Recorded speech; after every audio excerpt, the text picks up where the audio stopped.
Well, hey, this last Sunday, we ended our series called Text Message. And like we said, that series was all about getting you to have a daily time in the Word of God. Well, some people had some questions around how. How do I get into my Word every single day?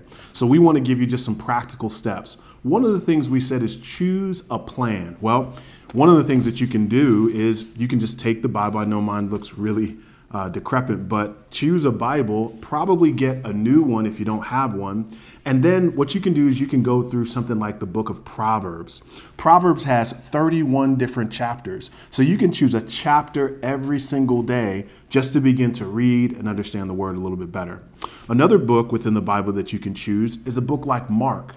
Mark is a very quick reading gospel so that you can help yourself understand who Jesus is. Obviously, you can start with any book in the Bible, but those are just two practical ones that can get you started.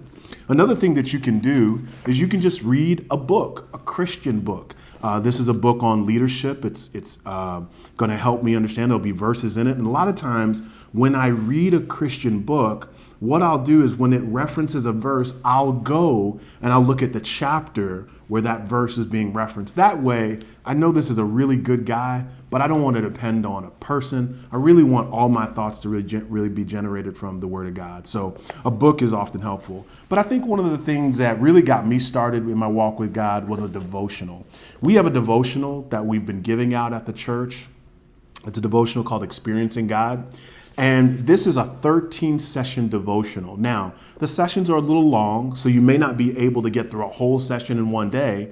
But what we said more than anything else when we talked about spending time with God and we talked about how we wanted you to be transparent, we said the most important thing was total surrender. So every day, surrender yourself to the Word of God and your devotional time. And whether you can get 5 minutes or 50 minutes, just spend time with His presence.